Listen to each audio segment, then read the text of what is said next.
Salomão eu tenho para mim como o maior sábio, porque Deus que falou, Deus disse que ele, antes dele não haveria ninguém, e depois dele também não haveria ninguém. Então, por mais que nós temos aí Einstein e outros, eu entendo que a Bíblia fala que Salomão era o mais inteligente, então Salomão não era o homem mais sábio que houve na terra nesse sentido. E foi um homem que estudou várias áreas, era um filósofo da época judaica, muito inteligente. Então nós vamos ver aqui alguns provérbios. A palavra é prata e o silêncio é ouro. Eu já vi até um que fala assim: ouvir é prata, falar é prata, ouvir é ouro, né? Porque é mais importante ouvir do que falar. Então tem vários que você se lembra também. Antes de dar comida a um mendigo, dar-lhe uma vara e ensina-lhe a pescar. É outro provérbio aí. Os sábios não dizem o que sabem, os tolos não sabem o que dizem. É um provérbio aí também. Um homem feliz é como um barco que navega com o vento favorável. E tem outro aqui: difícil é ganhar um amigo em uma hora, difícil é ofendê-lo, fácil é ofendê-lo em um minuto. Aqui são provérbios aí do nosso mundo. Então é bem interessante isso, bem interessante. E como isso ajuda a gente a refletir sobre a vida. Introdução: o que é um provérbio? É um ensinamento numa sentença curta, profunda e intercultural. Ou seja, ela transpõe a questão cultural. Você veja que a gente está meditando aqui nessa questão lá dos israelitas, dos judeus. Existem provérbios como aquele Mahatma Gandhi, que era um hinduísta, fala, que até hoje a gente reflete. Existe frases feitas por Nelson Mandela também, que foi um grande líder político, e tantos outros homens intelectuais que deixaram frases interessantes para a humanidade e que a gente reflete muito nelas. Então a gente vai ver só que o que a Escritura mostra é um provérbio inspirado pelo Espírito Santo. Nós vamos ver aqui agora a visão panorâmica do livro.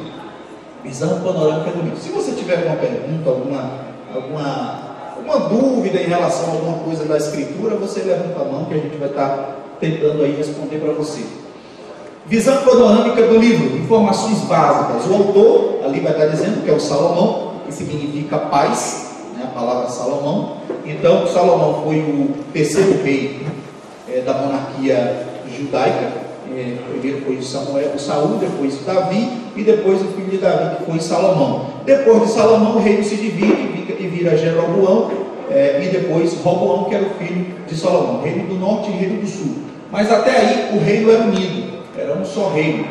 A data, no tempo de Salomão, provavelmente ali no ano 900 antes de Cristo, 840 mais ou menos antes de Cristo. Foi muito de grande influência naquele período. Foi um dos períodos mais poderosos do período da dinastia do povo de Israel. Esse período de Salomão, um período de muita riqueza, de muita prosperidade. Muito embora que existia muita cobrança de imposto, e inclusive foi um dos motivos pelos quais houve a divisão, foi porque o Salomão ele exigia uma quantia gigantesca de tributo, de imposto para o povo, para a construção do templo. Porém, quando o templo foi construído, que era muito dinheiro, muita riqueza, ele continuou cobrando essas taxas absurdas, e aí o povo não concordou mais, uma vez que já tinha sido completado aí o templo. Então, por isso que levou essa divisão. O texto-chave é o texto que nós lemos de Provérbios capítulo 1, versículo 7, e a palavra-chave é sabedoria. A palavra-chave é sabedoria, é a sabedoria para viver. Muito, muito bom. Nós vamos ver aqui agora essa questão, visão panorâmica do livro, um esboço. Uma das maneiras de estudar provérbios é dividi-lo pelos aspectos de sabedoria que apresenta. Quais são os aspectos de sabedoria que apresenta? A gente vai ver aqui que tem sabedoria, personificação. Tem uma boa parte do livro de provérbios, ele personifica a sabedoria como se fosse uma pessoa, como se fosse alguém que existe, uma pessoa viva. E aí a gente interpreta no Novo Testamento como se fosse um tipo de Cristo no Velho Testamento, que é a sabedoria proferida pelo Salomão. É isso que acontece. Então, de Provérbios capítulo 1 a 9, é a sabedoria personificada. E quando você lê lá no capítulo 9, você vai ver como se fosse uma pessoa, e a gente entende que é o próprio Messias, o próprio Cristo, que é essa personificação da sabedoria. De Provérbios capítulo 10 ao 29, são princípios. Esses princípios são ensinamentos básicos para a vida, para o cotidiano, para o relacionamento. Lá fala de como você se prevenir do roubo, do assalto, de como você se portar diante de um rei, de como você ter cuidado com a sua esposa e a sua esposa ter cuidado com você, da mulher sábia, da mulher não rixosa, do homem não preguiçoso, do homem insensato e várias coisas. Ensinamento para filhos, ensinamento para pais. É bem profundo esse do capítulo 10 ao 29. E do 30 ao 31 é um ensinamento prático. O 30 e o 31 reflete o ensino de dois reis que vieram posteriores ao Salomão, mas que os escribas e os sacerdotes, no período do rei Ezequias, que é um rei messiânico, ele escreve algumas palavras que haviam sido havia perdurado essas palavras e não estavam escritas nos ensinos de Provérbios, e aí ele acrescenta, que a gente vai ver aí na frente quem foi que escreveu esses livros. Mas eram palavras de Salomão. É como se Salomão tivesse deixado vários ensinos que não tinham sido escritos, e aí esse pessoal escreve e registra esse material que o Salomão deixou. Aqui inclusive tem o Provérbios 31, que é muito utilizado aqui, fala sobre a mulher perfeita, a mulher virtuosa. As irmãs aqui estão afiadas aí nessa palavra, né? Mas essa palavra é uma palavra que foi escrita em que contexto? O rei Lemuel, ele foi reinar, e aí a sua mãe, porque ele foi reinar muito novo, e a mãe dele orienta como ele deveria buscar uma esposa, uma mulher. E aí ele escreve o que a mãe dele aconselhou ele, no capítulo 31. Então, no capítulo 31, na verdade, são os conselhos de uma mãe preocupada com o casamento do seu filho. E aí registra tudo que o filho deveria ver em uma mulher. E lá fala que a mulher tinha que dobrar roupa. São detalhes mínimos mesmo, tá? Que é bem interessante notar lá, naquela passagem. Visão panorâmica do livro, o esboço. Outra maneira de ver o livro é por autores ou nomes mencionados no início das coletâneas. Então nós temos duas maneiras de estudar por questão de temas, pela personificação, e por outras questões pela questão da prática, mas também tem a questão de estudarmos pelos autores. Aí a gente vai ver que, por exemplo, Salomão, da introdução do capítulo 1 a 9 e do 10 ao 24, é a coletânea de Salomão. Do 25 ao 29, fala sobre homens de Ezequiel. Esses homens de Ezequiel, se você puder abrir a Bíblia comigo, no capítulo 25, você vai notar aí que na verdade eram provérbios também de Salomão, porém escritos por pessoas no período do rei Ezequias, que era um rei messiânico. Então nós vamos ver capítulo 29, diz assim: também estes são provérbios de Salomão, os quais transcreveram os homens de Ezequias, rei de Judá. Então você veja que as palavras eram de Salomão, mas foram escritas pelos os homens sábios no período do rei Ezequias, que era um rei messiânico. Então a gente vê isso. Aqui tem, do 30 e 31, tem Argu e Lemuel, que foi justamente esses dois reis importantes que foram orientados, e eles escreveram esses provérbios aí, o 39 e o 30 e o 31. Muito interessante, muito bom. Então tem essas duas maneiras de se estudar provérbios. Essas informações que eu estou passando para os irmãos são extremamente relevantes. Por quê? Porque vocês não vão ficar só com as informações que são passadas aqui na igreja. Porque aqui na igreja nós temos uma hora para falar disso. E em casa vocês não têm mais tempo para estudar, não tem mais tempo para meditar, para escutar as escrituras, e vai encontrar muita coisa. Então vocês podem usar essas duas maneiras de se estudar provérbios para estudar em casa, para meditar em casa. Tem que ter esse hábito de todo dia ali estar pegando a passagem e estar fazendo um estudo da palavra de Deus. Isso é muito bom. Visão panorâmica do livro Provérbios, em uma sentença, vai dizer o seguinte: o sábio dá instrução claras e preciosas a respeito de viver de maneira que agrademos ao Senhor. Então, como você agrada ao Senhor? Então, em Provérbios tem muita coisa interessante, muita coisa boa, que com certeza vai contribuir para viver bem com o Senhor Jesus e com os irmãos. Relacionamento, isso é muito forte lá. Nós vamos ver agora como Provérbios ensina. Veja as formas de ensino de Provérbios. Tem aqui, por exemplo, tem a palavra como. Em Provérbios é muito comum. Por exemplo, lá 19:12. Se você puder abrir lá comigo, vamos lá em Provérbios, capítulo de número 19, versículo 12. Se alguém puder ler para mim aí, por favor.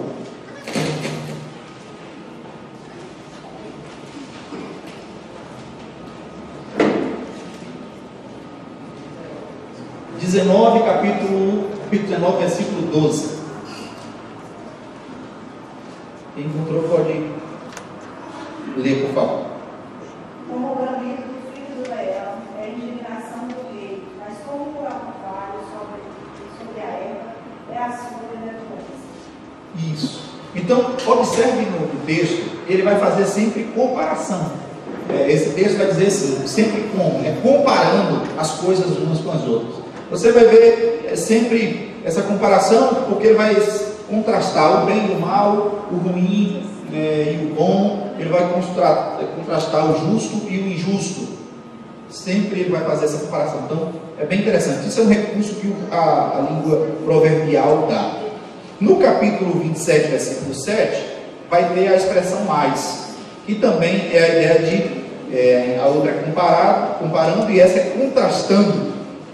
27:7 vai dizer o seguinte: a alma farta pisa o favo de mel, mas a alma faminta, todo amargo é doce. Então ele vai fazer um contraste aí entre aquilo que é bom e aquilo que não é bom. Então isso é um recurso que o idioma aí dá. Então você veja a profundidade. A alma farta pisa o favo de mel. O que ele está querendo dizer aqui? Ele está querendo dizer que uma pessoa que tem tudo, uma pessoa que ela se alimenta bem de tudo, ela despreza o mel, ou seja, ela pisa no mel. Mas aqui vai dizer o contrário, Mas a alma faminta, ou seja, a pessoa que passa necessidade, a pessoa que passou dificuldade na vida, aí vai dizer o quê? Que até o amargo é doce, porque ela valoriza aquilo. Então olha a profundidade do texto, como ele é tremendo. Isso acontece nos nossos dias. Muitas vezes a pessoa hoje reclama porque não tem um queijinho para o pão. Mas tem gente que gostaria de ter um pão que a pessoa está dizendo que não tem queijo. Então, veja a profundidade de Provérbios. É muito bom, muito interessante. Tem aqui Provérbios 15:23, que vai sempre falar que é a ideia de avaliando. Provérbios 15:23 vai falar também, tremendo para a gente. Provérbios 15:3 vai dizer o seguinte: os olhos do Senhor estão em todo lugar, contemplando os bons e os maus. Não é o 23, perdão. 15:23. O homem se alegra na resposta da sua boca, e a palavra a seu tempo, quanto boa é. Então ele vai estar ali fazendo a afirmação sobre isso, uma avaliação. Ele vai estar fazendo essa afirmação. No 22, versículo 1, ele vai dizer, lá está escrito, se não me engano, melhor é ter um bom nome do que muitas riquezas. Se não me engano é isso. Vamos ver se é isso mesmo, capítulo 22, versículo 1. Mais digno de ser escolhido é um bom nome do que muitas riquezas, e a graça melhor do que as riquezas e ouro. Então, olha a profundidade disso. Então ele vai usar a expressão melhor do que para priorizar. Então, qual é a prioridade desse versículo? Existe até provérbio, que é melhor você ter um nome na praça do que dinheiro no bolso. Não tem esse provérbio aqui popular no Brasil? Então, parece que veio de Salomão. Salomão parece que foi o inspirador dessa frase. 20, versículo 4, por isso, pelo quê? Tanto por isso, pelo que é uma advertência, Ele está advertindo. 20, versículo 4, vai dizer: O preguiçoso não lavrará por causa do inverno, pelo que mendigará na cega e nada receberá. Então ele está fazendo uma advertência, está advertindo ali essa pessoa que naquela época já existia gente preguiçoso ou preguiçosa, né? Naquela época já tinha esse tipo de gente. Personagens do livro. A gente vai estudar aqui, se não me engano, são 5 personagens, 5 ensinamentos que o livro de Provérbios vai nos informar, e a gente vai estudar eles. As 5 personagens principais em Provérbios, os 4 primeiros descrevem os níveis de tolice que um homem longe do Senhor pode alcançar, mas o último revela o alvo de Deus para cada um de seus filhos. Então, nós vamos ver aqui os ensinos que o livro de Provérbios pode nos fornecer. São 5 deles. O primeiro aqui vai estar falando sobre o simples. Esse está aqui. Ali fala o simples, o preguiçoso, o insensato, o escarnecedor e o sábio. Nosso alvo, queridos, é o sábio. Até na filosofia existe a busca incessante pela sabedoria, e o princípio que o filósofo busca, o sábio busca, é o equilíbrio das coisas. Porque a maior dificuldade da humanidade ou do homem é ter o equilíbrio em tudo, ser equilibrado. É a mesma palavra, a expressão temperado, ou seja, dentro daquilo que é bem temperado, nem menos nem mais, bem equilibrado. Então é o princípio da sabedoria isso. Então vamos observar aqui. Primeiro nós vamos ver a questão do simples, Provérbios, vamos comentar aqui a questão do simples, depois eu vou para o Novo Testamento. O que tem aqui no simples? Tem uma passagem aí que é Provérbios 14, versículo 15, que fala sobre o simples. Se você quiser abrir sua Bíblia, você pode abrir, mas quem tem o material, está escrito aí no material. Provérbios capítulo 14, versículo 15, diz o seguinte: o simples dá crédito a toda palavra, mas o prudente atenta para os seus passos. O que é essa? Qual é o princípio desse ensinamento de alguém que é simples? O princípio é o seguinte: é alguém que não tem malícia nas coisas. É alguém que, aqui vai dizer o quê? O simples dá crédito a toda palavra. Ele acredita em tudo e em qualquer coisa que alguém fala. E existem pessoas que são assim, né? E às vezes são pessoas que erram muito na vida, porque você já viu aquela frase, Maria vai com as outras, né?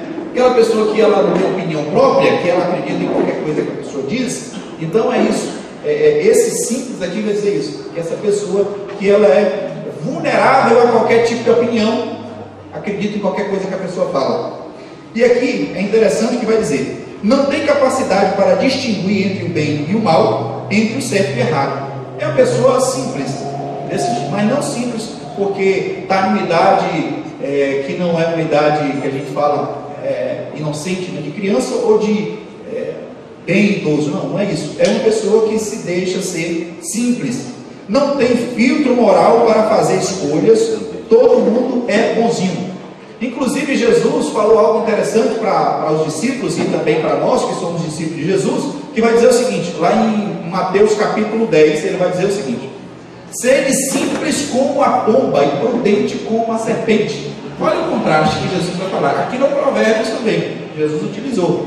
Ele vai dizer que sede simples como a pomba é um animal bem simples, bem dócil, mas a serpente é sagaz.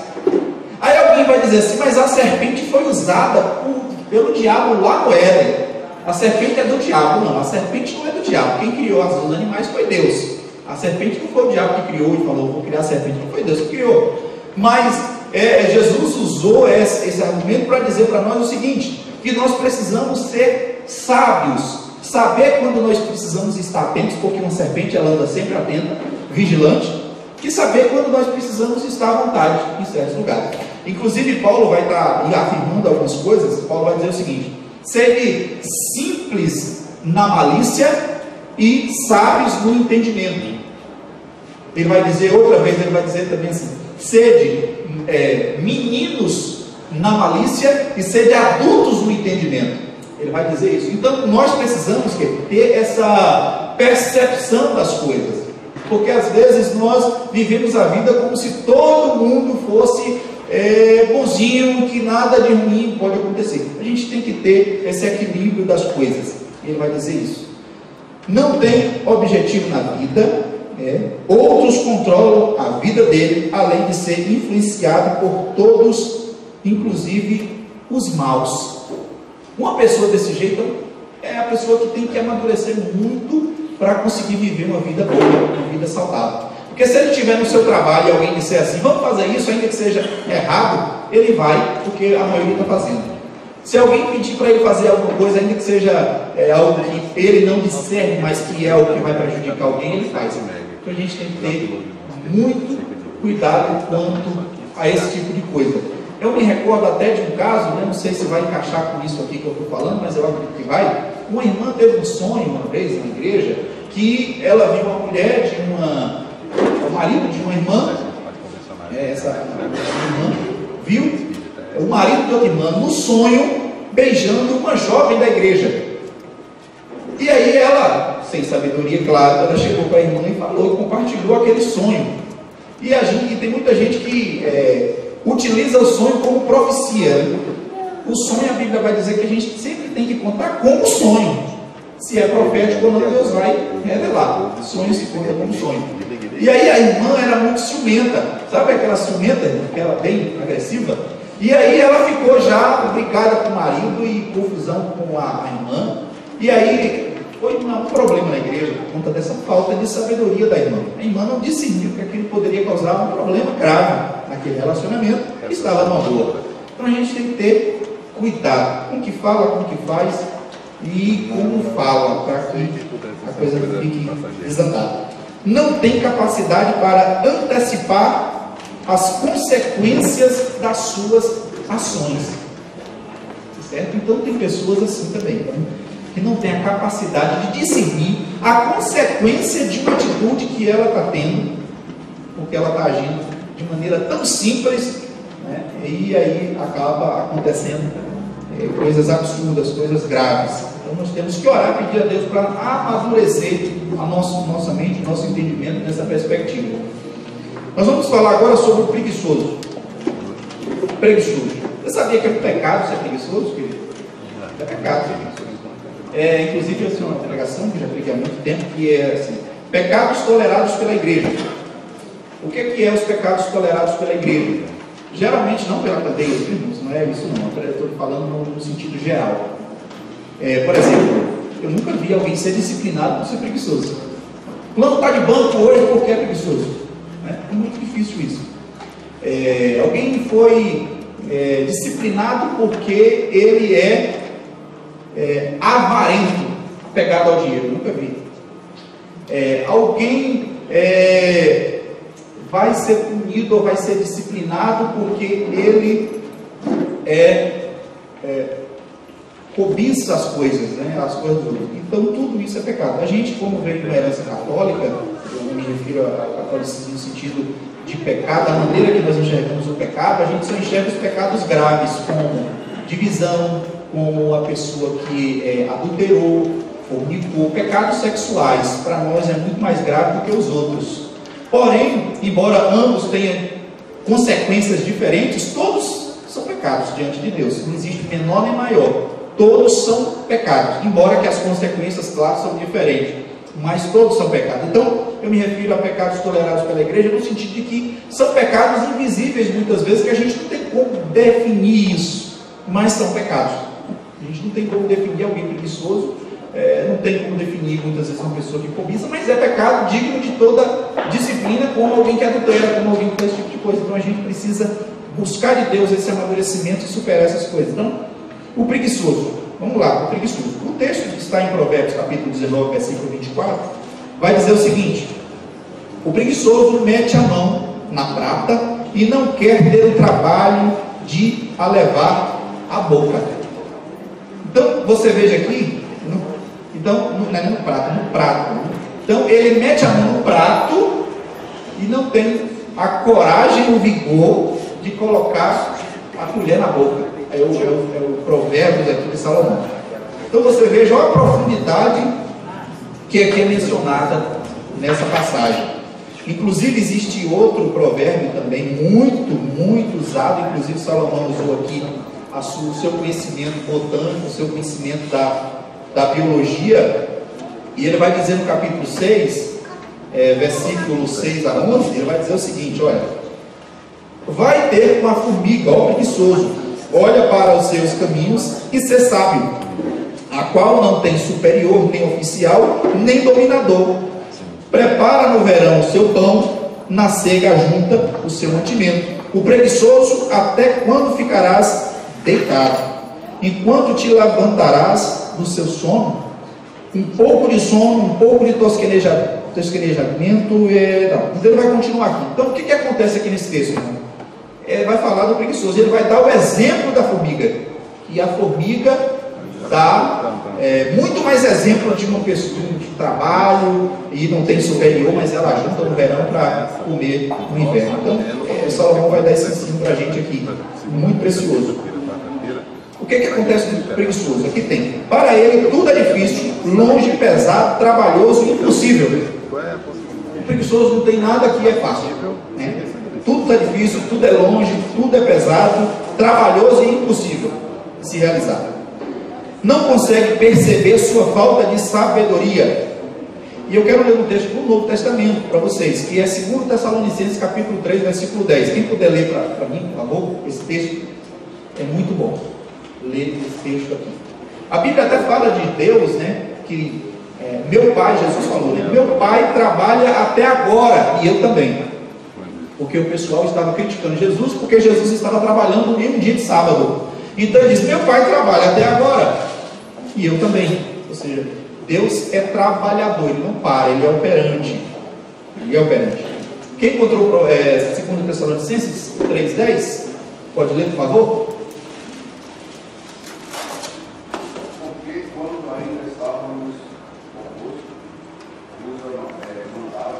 mandávamos que se alguém não quiser trabalhar, não coma também. Não coma também. Então Paulo está dando um exemplo dele. Antes desses versículos, Paulo vai dar o exemplo dele, que ele disse que ele era um pregador, mas que ele trabalhava em certo momento durante o dia e à noite estava na igreja, estava trabalhando na igreja. E ele dizia que ele conciliava o trabalho dele com a igreja. Justamente não, e ele vai dizer assim: não porque eu não merecia o ser ordenado, ser assalariado, porque ele era um pastor da igreja, mas ele fazia isso, ele se permitia trabalhar para dar exemplo para os irmãos que não queriam trabalhar lá. Porque assim, querido, existia uma ideologia no início da igreja primitiva, que era a seguinte: Jesus está para voltar a qualquer momento. Ora, se Jesus está para retornar a qualquer momento, eu não preciso me envolver com trabalho secular, eu tenho que pregar, eu tenho que viver só para isso. E aí houve uma crise na igreja, porque a igreja ficou sem dinheiro, sem recurso. Você veja que no Atos capítulo 3 e 4, tinha um fenômeno lá de todos venderem os seus bens, venderem as suas propriedades e darem para os apóstolos dividiam para a multidão. Isso foi um ponto positivo? Foi, mas a intenção deles foi boa, de dividir. Mas isso gerou uma crise depois, porque todos eles ficaram sem posse, sem bens, sem trabalho. E isso gerou uma crise no futuro, pela qual até Paulo sai em outras igrejas pedindo oferta para ajudar a igreja de Jerusalém. Então você veja que os irmãos naquela época tinham essa percepção de que eu não preciso fazer mais nada porque Jesus vai voltar. Eles não faziam um planejamento para o futuro, porque a expectativa da iminência era muito grande. Mas Paulo corrige eles. Já existia já há quase 20 anos não, Paulo escreve no ano 55, Paulo tinha uns 20 anos de convertido aqui, e Paulo prega isso. Paulo estava percebendo esse problema, e ele fala: não, vou dar exemplo para vocês de trabalhar, para que vocês também trabalhem. E ele vai falar: quem não trabalha não deve comer, não deve ser digno da comida, do alimento também. Outro ponto aqui, capítulo, o insensato, vai falar do insensato. O caminho do insensato aos seus próprios olhos parece reto, mas o sábio dá ouvido aos conselhos. O insensato, querido, é aquela pessoa que tem um pouco de soberba. Aqui vai estar traduzindo no Provérbios capítulo 12, versículo 15.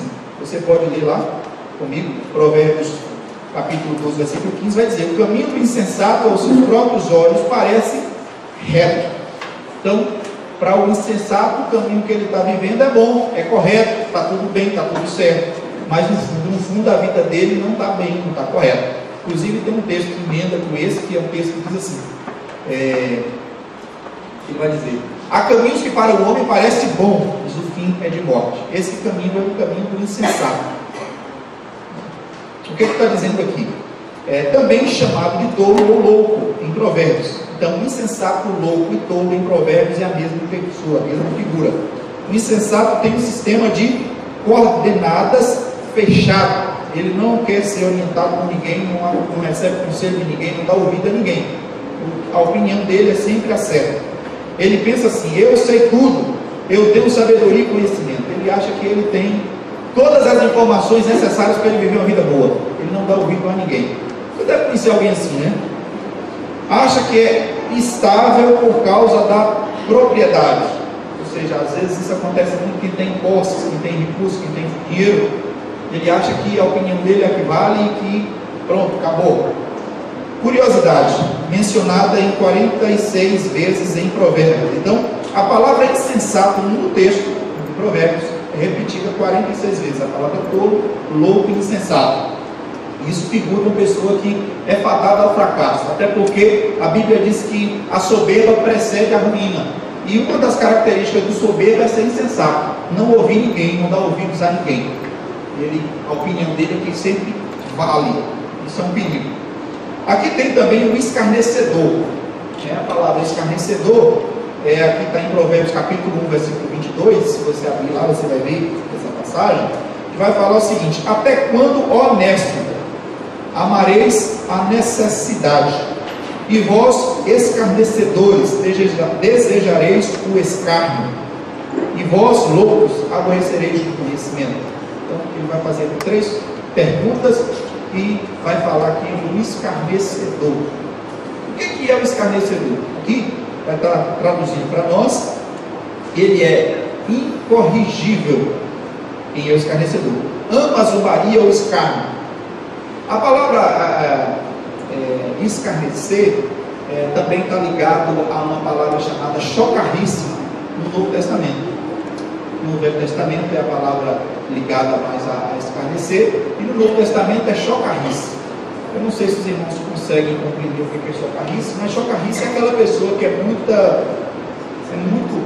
resenhista, muita resenha do lado negativo, né?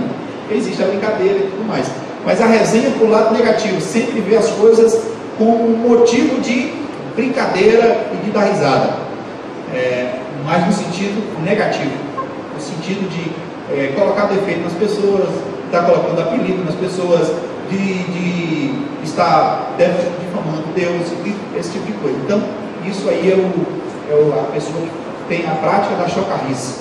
Mas o escarnecedor, ele é aquela pessoa que diretamente afronta Deus, aquela pessoa que afronta o Senhor, uma pessoa que escarnece das coisas de Deus. Isso é muito comum com as pessoas do mundo, né? As pessoas do mundo criticam muito o cristão, o evangelho, pela sua maneira de falar, pelo seu comportamento, pela igreja, e falam besteira sem conhecer. Então é o escarnecedor. E Deus converte o escarnecedor também, irmão. Amém?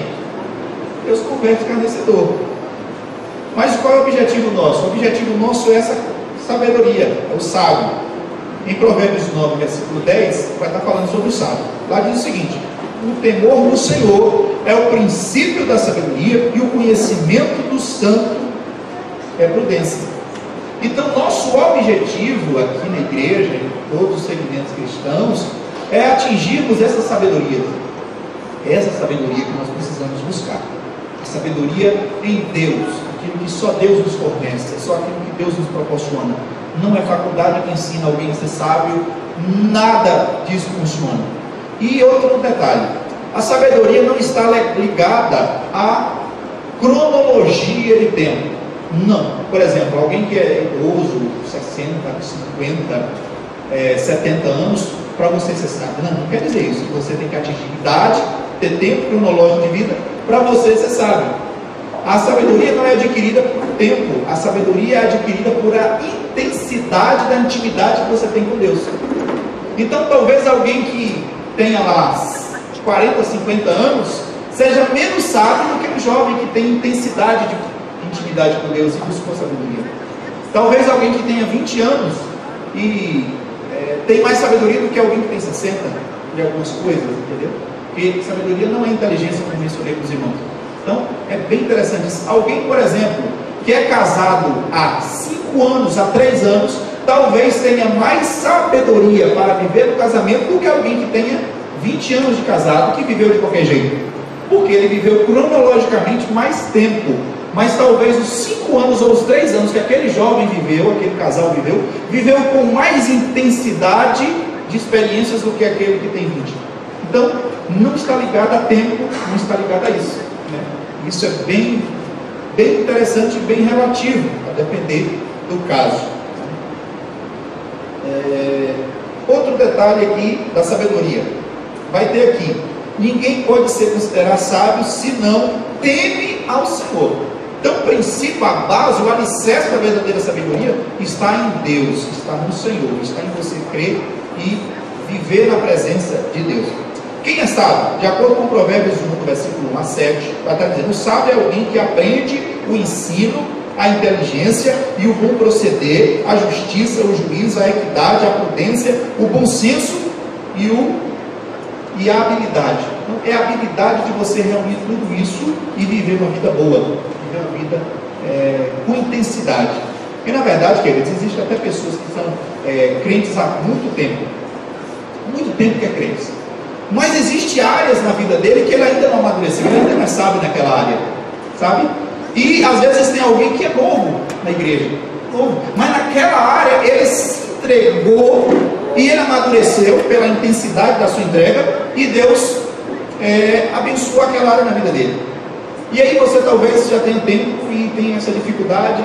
Às vezes você precisa amadurecer em certas áreas, na área de relacionamento, na área de falar algumas coisas que não deveria, ou de fazer aquilo que não faria. O conselho é: ore a Deus e peça para que Deus entre com intensidade nessa área, e você vai ter uma vida transformada, mudada, porque Deus muda tudo aquilo que a gente entrega na mão dele. Deus muda, Deus tem essa capacidade. Agora a gente tem que se permitir ser transformado por Deus. Nós vamos ver agora aqui, essa parte agora de Provérbios no Novo Testamento. Não está passando aqui, não, Luciano? Passou. Isso, Provérbios no Novo Testamento. Provérbios no ensino cristão. Se repete várias vezes no Novo Testamento, tanto Salmos como Provérbios. Salmos, na aula passada eu expliquei que tem mais de 114 citações de Salmo no Novo Testamento. Já Provérbios são vários também. O livro de Provérbios foi citado diversas vezes por escritores do Novo Testamento. Alguns exemplos são Romanos 12, 6, ali tem, ele citou Provérbios 3, 7, o 12, 10 de Romanos também, ele citou lá Provérbios 25, 1. Então são várias passagens e citações proferidas pelos escritores do Novo Testamento, ratificando que o Novo Testamento, os homens de Deus do Novo Testamento utilizavam os ensinos de Provérbios para viver de maneira mais sábia, de maneira mais coerente. Então tem vários ali. O Pedro, capítulo 5, versículo 5, ele cita lá Provérbios 3, versículo 34. Então são várias citações, irmãos, várias.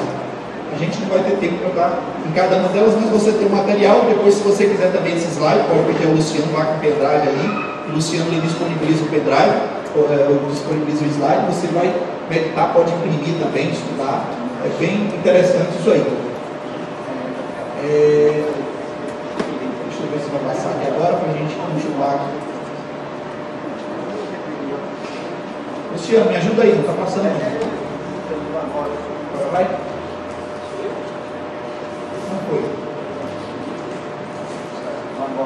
Provérbios do Novo Testamento, a sabedoria realizada em Jesus. Eu falei logo no início aqui que Provérbios capítulo 1, do 1 ao 10, é a personificação da sabedoria. O escritor de Provérbios, que é o Salomão, ele personifica a sabedoria como se fosse uma pessoa. E aí a gente entende que é o Cristo, é o Messias que ele estava ali retratando. O capítulo 8 de Provérbios, especialmente os versos 22 a 31, descreve a sabedoria personificada, incluindo nela características cristológicas, como a presença antes da criação, também como durante a criação. Então você veja ali a presença do Messias, do Cristo, em Provérbios. Isso foi fascinante, muito interessante. Ali ele vai estar falando que é o capítulo 8, versículo 22. Deixa eu ler alguma coisa aqui para vocês terem noção e aí a gente continua.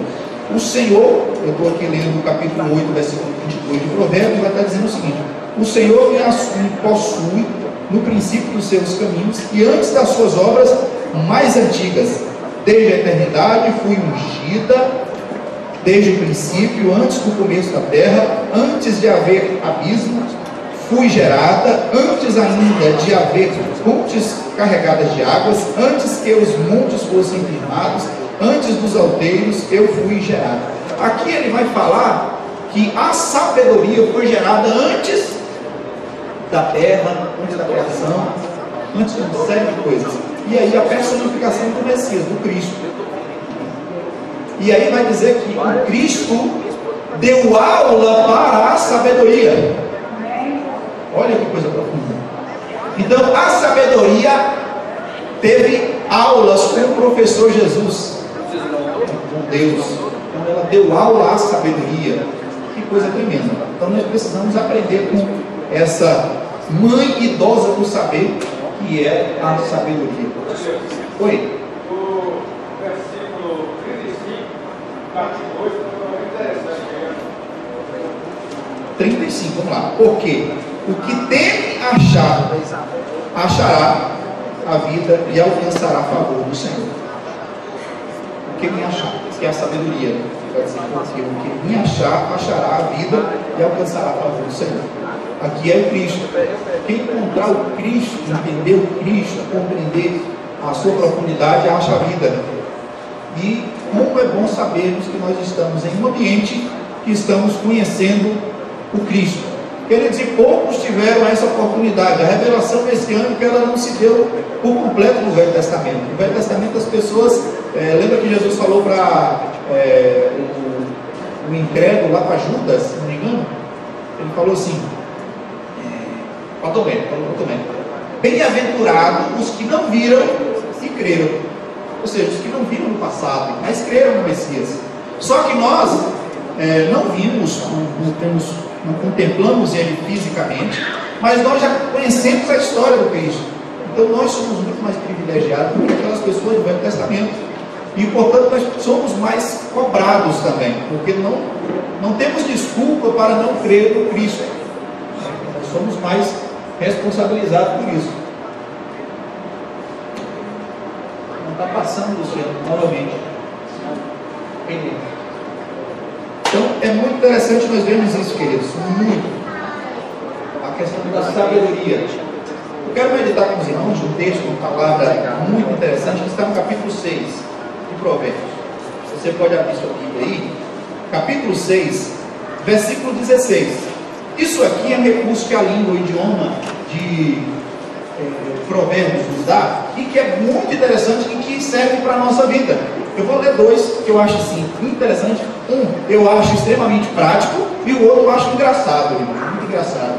Mas a gente vai ler aqui. Capítulo 6, versículo 16, vai dizer o seguinte: estas 6 coisas aborrece o Senhor, e a 7ª abomina a sua alma. Versículo 17 ele vai falar o que é que ele... 6,16, Provérbios 6,16. 6 coisas que o Senhor aborrece, e a última que ele abomina. Ele não gosta, não admite. Versículo 17 ele fala: olhos altivos é a primeira, então ele não gosta de soberbo. Segundo, língua mentirosa, ou seja, ele não gosta de quem mente. Quem mente para Deus, ele não gosta. Terceiro, a mão que derrama sangue inocente, ele também não gosta. O coração que maquina pensamentos viciosos, ele também não gosta. Os pés que se apressam a correr para o mal, ele também não gosta.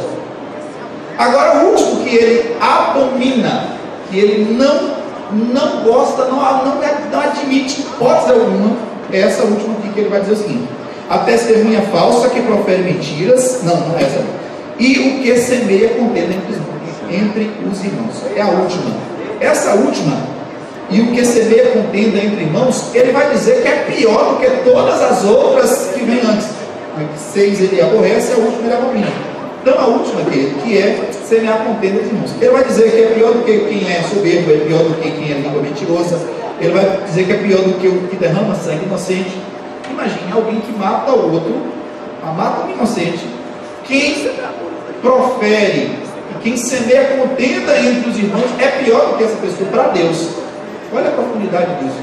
Isso aqui no nosso popular hoje é a pessoa que faz fofoca, né? Que trabalha como repórter gospel. Então, esse tipo de coisa para Deus é pior do que a pessoa que assassina o inocente. Então, é muito... O olhar de Deus para as coisas é muito mais profundo do que a gente imagina. Muito mais profundo. E eu vou ler aqui outro sobre esse encontro aqui com facilidade dos irmãos. Está aqui. Isso aqui fala sobre a mulher que casa com idade maior, avançada, né? A Bíblia diz que a terra alvoroça. Mas vamos ler o texto aqui. Capítulo 30, versículo de número 21. Vai dizer 3 coisas alvoroça a terra. O que é alvoroçar? Alvoroçar é a ideia de festa, é uma festa assim, bem exagerada, muita alegria. Alvoroça a terra, estremece a terra, todo mundo para.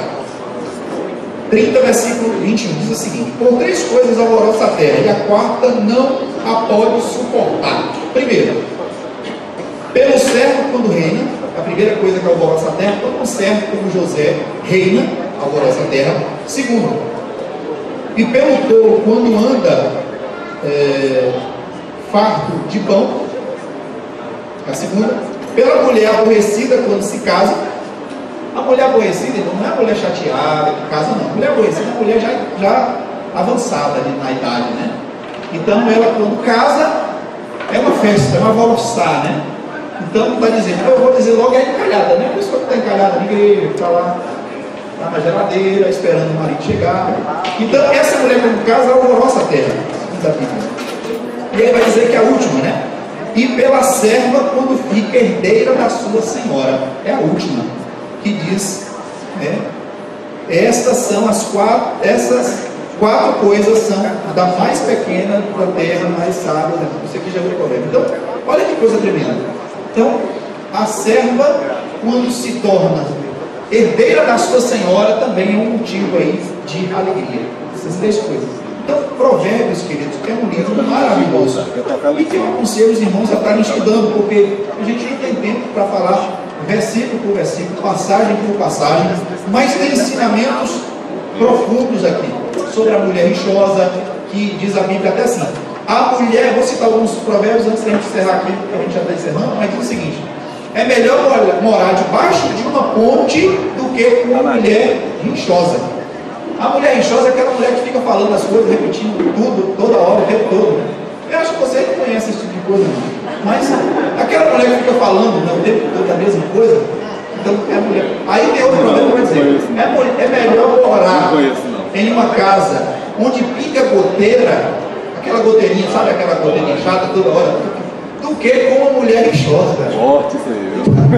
Vai dizer isso, né? Então, é interessante esse tipo de coisa. Mas eu sei que aqui não tem essas coisas, aqui na igreja não tem esse tipo de coisa. É só lá, na região lá, na região que não tem.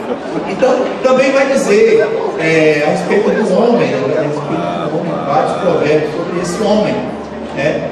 Que o homem deve beber da cisterna da sua casa. O que é isso?